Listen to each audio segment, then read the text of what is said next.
It's illegal port entry, about 5 miles down this road. It's you're under arrest right now for illegal entry to Canada. Next. You're also under arrest. Ici, Alexa pour Rebel News. Je me trouve en ce moment à Saint-Bernard-de-la-Colle où nous sommes en présence, encore une fois, d'un double standard pour l'immigration. Le chemin Roxham Road, un endroit mystérieux situé entre les frontières de Saint-Bernard-de-la-Colle et Hemmingford, où des immigrants se rendent chaque jour pour se faire arrêter pour être entrés illégalement au pays. Pourquoi choisissent-ils cette route au lieu d'un point d'entrée illégal?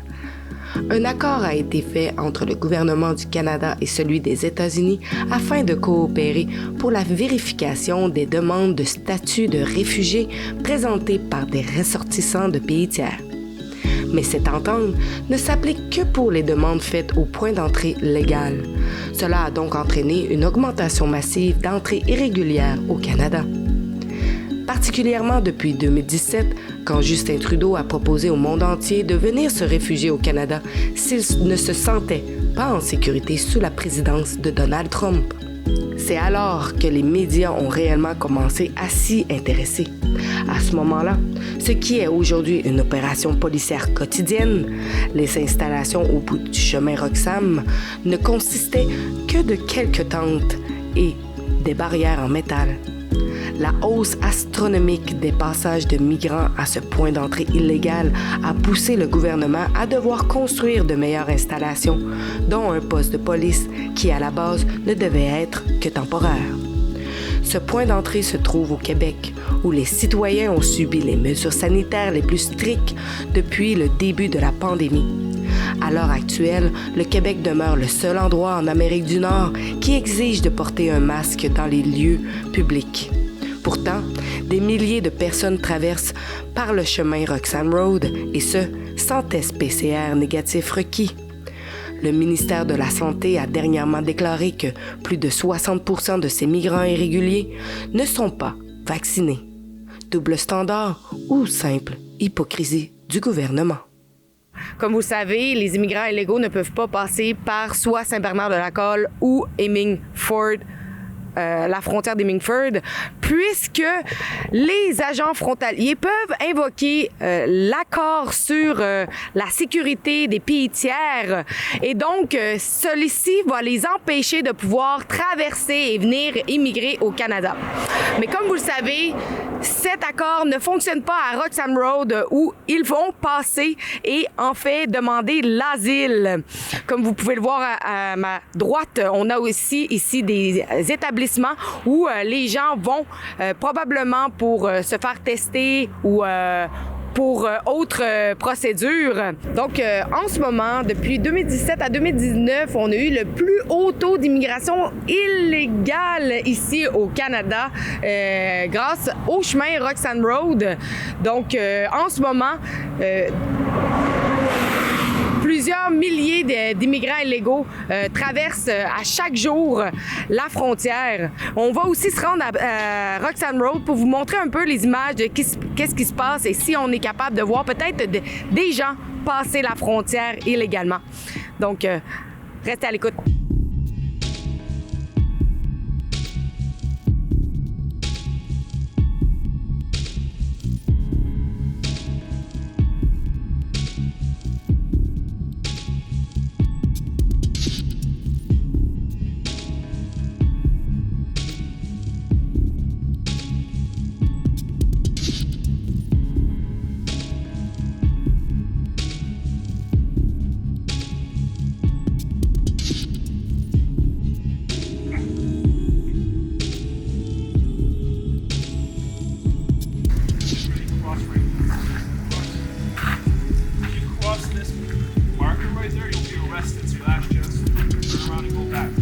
It's illegal port entry, about 5 miles down this road. It's you're under arrest right now for illegal entry to Canada. Next. You're also under arrest. You guys have your passports? You have them? All of them? All right. bag too. Your purse, right here. Where are you guys from? Actually, we're from Bahamas, but we've been living here for. What does your about- passport say?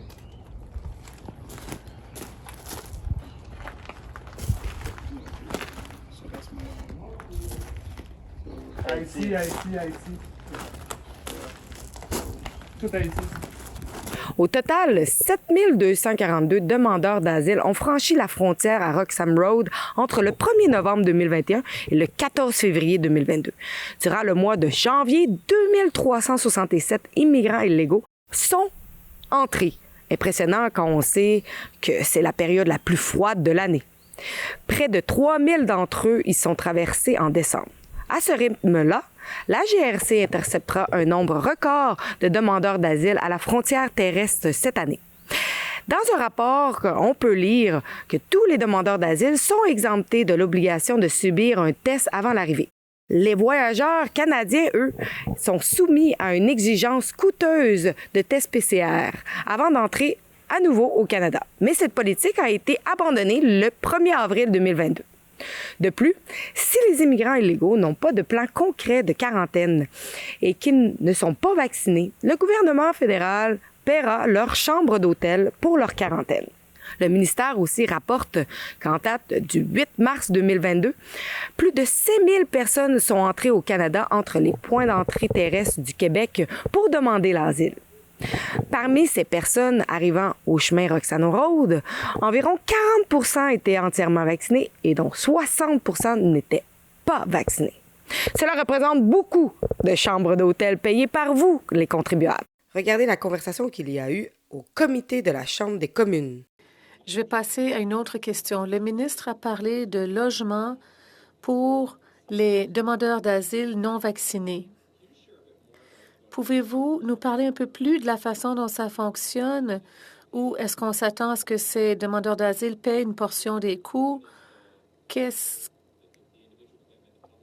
est l'engagement individuel, public et comment le processus fonctionne-t-il pour fournir du logement aux gens qui sont dans cette situation?